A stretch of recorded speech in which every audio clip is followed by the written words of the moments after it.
Hello, good morning to all of you. Previous lectures में हमने अभी तक इंडस्ट्रियल फार्मेसी सेकंड सब्जेक्ट में पायलट प्लांट स्केलअप टेक्निक और उसके जनरल कंसंट्रेशन और जो रिक्वायरमेंट्स जनरली यूज़ होती है उसके बारे में डिस्कस किया था। जिस तरह से सबसे पहले हमने बात करी थी कि रिपोर्टिंग रिस्पॉन्सिबिलिटीज़ होती है, पर्सनल रिक्वायरमेंट्स होता है, स्पेस रिक्वायरमेंट्स होता है। स्पेस रिक्वायरमेंट्स में भी जो है 3-4 चीज़ें और इनबिल्ट होती हैं, जिस तरह से एडमिनिस्ट्रेशन एंड इंफॉर्मेशन प्रोसेस, दूसरा physical testing area, standard pilot plant equipment, floor space area, storage area, review of the formula, raw material, equipments और प्रोडक्शन रेट। उसके बाद हम लोग डिस्कस कर रहे थे process evolution parameters, process evaluation parameters.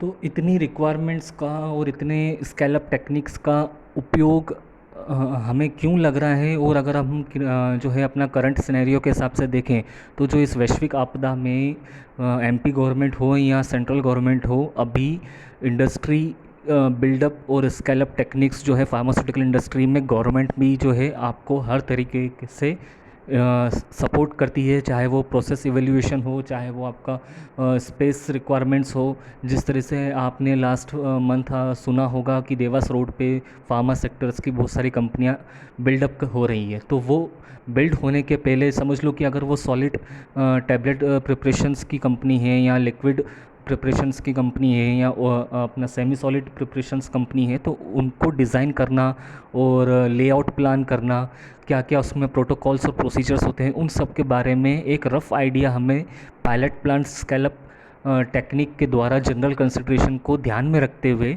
हम लोग उसको एक स्मॉल स्केल पर पहले एस्टेब्लिश करके देखते हैं। यदि वो स्मॉल स्केल पर जो है हमारा पायलट प्लांट की डिज़ाइंस और जनरल कंसिडरेशंस अच्छी तरीके से और अच्छे रिजल्ट्स, बेटर रिजल्ट्स हमें प्रोवाइड करते हैं, तो हम उसको आगे लार्ज स्केल पर भी प्रोड्यूस कर सकते हैं। जिस तरीके से कंपनी में आपको जगह की ज़रूरत होती है, बाकी सारे रूल्स एंड रेगुलेशन प्रोटोकॉल्स को आपको फॉलो करना होता है। इसके अलावा आपको फिज़िकल टेस्टिंग एरिया, उसके बाद केमिकल टेस्टिंग एरिया, उसके बाद आपका जो है पर्सनल रिक्वायरमेंट्स, स्टोरेज एरिया, तो ये सब चीज़ों को भी ध्यान में रखते हुए हम लोग आगे बढ़ते हुए इस टॉपिक में अब ये समझने की कोशिश करेंगे कि यदि हमें टैबलेट के बारे में या टैबलेट प्रोडक्शन के बारे में पायलट प्लांट स्केल अप करना हो तो उसके लिए क्या क्या जनरल कंसिडरेशंस हमें ध्यान में रखने होंगे। तो जनरल रिक्वायरमेंट्स में हम आगे इसको पढ़ते हैं। वो कुछ इस प्रकार है, जैसे कि आपने प्रोसेस इवैल्यूएशन पैरामीटर्स में देखा था, तो उसमें हम लोग order of mixing of components, mixing speed, mixing time, rate of addition of granulating agents, solvents, solution, उसके बाद heating and cooling rates, filter size, screen size, drying temperature and drying time. अभी तक हमने जितना भी प्रीवियस लेक्चर में पढ़ा वो हम लोग अभी तक टैबलेट में ब्लेंडिंग तक पढ़ चुके हैं। अब ब्लेंडिंग के बाद जैसा कि आपने सोटिक्स में भी पढ़ रखा है कि आप किसी भी टैबलेट को फॉर्मुलेशन करने के लिए हमें क्या सबसे पहले करना होगा, पहले तो रॉ मटेरियल को अच्छी कंडीशन में स्टोर करना होगा। फिर उस रॉ मटेरियल में से सैम्पलिंग करके हमें क्यू और क्यूसी डिपार्टमेंट में प्रोवाइड करना होगा। सैम्पलिंग के पहले उस रॉ मटेरियल पे एक लेबल लगाया जाता है कि ये अभी अंडर टेस्टिंग मटेरियल है। अगर क्यू और क्यूसी डिपार्टमेंट आपको वो टेस्टिंग मटेरियल जो है केमिकल टेस्ट लगाकर अप्रूव करके देते हैं, उसके बाद फिर दूसरा लेबल उस पर लगाया जाता है कि ये अप्रूव्ड मटेरियल है। फिर उस अप्रूव्ड मटेरियल को हम लोग ब्लेंडिंग के लिए और अदर एक्सिपिएंट्स उसमें ऐड करने के लिए आगे के चैम्बर में या आगे के प्रोडक्शन यूनिट में उसको भेज देते हैं। तो वहाँ पर जो ब्लेंडिंग में हम लोग क्या करेंगे, जो अदर एक्सिपिएंट्स हैं, जो रॉ मटेरियल, जो भी हमारा जो है जो भी प्रोडक्ट फॉर्मुलेशन में जितने भी एक्सिपिएंट्स ड्रग के साथ यूज़ हो रहे हैं, तो उनको प्रॉपर ब्लेंडिंग कराई जाती है, उनकी साइज़ रिडक्शन किया जाता है प्रॉपरली, ताकि वो अच्छे से ब्लेंड हो सकें। अब इसके बाद जो है हम लोग उसको ग्रेनुलेशन प्रोसेस के लिए आगे फर्दर कंडक्ट करते हैं। तो ग्रेनुलेशन में हम लोगों ने सोटिक्स में कई डिफरेंट तरीके की मेथड्स के बारे में पढ़ा है, जैसे कि कन्वेंशनल मेथड हुआ है ना। तो आज हम कन्वेंशनल मेथड के बारे में बात करेंगे। उस कन्वेंशनल मेथड में जैसे कि आपका ट्रे ड्रायर हो गया, फ्लूइडिज़ाइड बेड ड्रायर हो गया, तो उनके बारे में हम समझेंगे कि इंडस्ट्री में उनका क्या उपयोग है। और ब्लेंडिंग के बाद हम ड्राइंग किस तरीके से टैबलेट फॉर्मुलेशन के लिए एक बड़े प्लांट में हम लोग इतनी सारी टैबलेट प्रोडक्शन में हम उसको किस तरीके से इम्प्लीमेंट करते हैं। तो उसको समझने के लिए हम लोग पहले इसकी डेफिनेशन समझें। जैसे कि इसमें drying the most common conventional method of drying is circulating hot air oven which is heated by either steam और electricity. In this the granulation is spread on paper line tray on a rock truck which is then wheeled into the oven where evaporative drying occurs. Third point, the granulation bed is too deep or too dense, the drying process will be inefficient, and if soluble dyes are involved, migration of the dye to the surface of the granules. इसका मतलब हम लोग, आप ये देखें, ये tray dryer का example है इंडस्ट्री में। वहाँ पर ये इस तरीके से ट्रेस को शेल्फ में रखा जाता है और ये एक ट्रॉली जैसा सिस्टम होता है। और इसके आसपास जो आप ये कवर देख रहे हैं ये आपका हॉट एयर ओवन में है। आपने कॉलेज में जो देखा था वो एक जो है लेबोरेटरी हॉट एयर ओवन था, और ये जो हम अभी यहाँ पर देख रहे हैं ये एक industrial hot air tray dryer है। ठीक है, तो इसमें जो ट्रेज़ आप देख रहे हैं तो इसके अंदर एक छोटे छोटे वॉइड होते हैं। वॉइड मतलब हम कह सकते हैं कि एक गड्ढे की तरह हो सकता है, और उसमें हम ब्लेंडिंग जो हमारा मटेरियल है, रॉ मटेरियल में जो अपनी ड्रग और एक्सिपिएंट्स है उनका जो मिक्सचर हमने वेट करके रखा था, तो उसके अंदर जो लिक्विड है या जो डेंसिटी है या फिर उस लिक्विड की डेंस प्रोपोर्शनल में कुछ क्वांटिटी है, तो उसको इवॉपरेट करने के लिए, उस वाटर कंटेंट या उस मॉइस्चर को इवॉपरेट करने के लिए हम लोग ट्रे ड्रायर का यूज़ करते हैं। इस ट्रे ड्रायर में हम लोग जो है हमारा ग्रेन्यूल्स को रख कर और ट्रॉली जैसा इसको अंदर हॉट एयर ओवन में, या हम यूँ कह सकते हैं ट्रे ड्रायर में अंदर इम्प्लीमेंट कर देते हैं। और उसके बाद जो इलेक्ट्रिसिटी या स्टीम के द्वारा जो है हीट के द्वारा ये आपके ग्रेन्यूल्स इवॉपरेट, जो इसमें मॉइस्चर होता है, मॉइस्चर कंटेंट होता है, वाटर ड्रॉपलेट्स अगर होती हैं या कुछ ऐसा पदार्थ होता है जो कि हमें नहीं चाहिए और हमें ड्राई फॉर्म में हमारा पाउडर ग्रेन्यूल्स चाहिए, तो हम उस स्पेसिफिक पैरामीटर पर, स्पेसिफिक टेम्परेचर पर और स्पेसिफिक एयर फ्लो पर ध्यान देते हुए इसको कुछ समय के लिए, जिस तरीके का समय हमारे स्टैंडर्ड रेफरेंस में लिखा हुआ है उस प्रकार से हम लोग इसको जो है ड्राइंग की प्रोसेस को आगे कंडक्ट करते हैं। Drawing times at specific temperatures and air flow rate must be establish for each product and for each particular oven load. Oven load ये डिपेंड करता है उस इक्विपमेंट पर। अगर इंडस्ट्री में वो इक्विपमेंट में आप 1000 किलो या 1200 किलो या 1700 kilo, whatever the weight of your product और whatever the weight of your usable conventional equipment, if they allowed, so you have to implant whatever your product efficiency and whatever the load capacity of that particular equipment. Okay, इसके अलावा हमें क्या क्या ध्यान में रखना होगा drawing के समय। सबसे पहले तो आपको एयर फ्लो,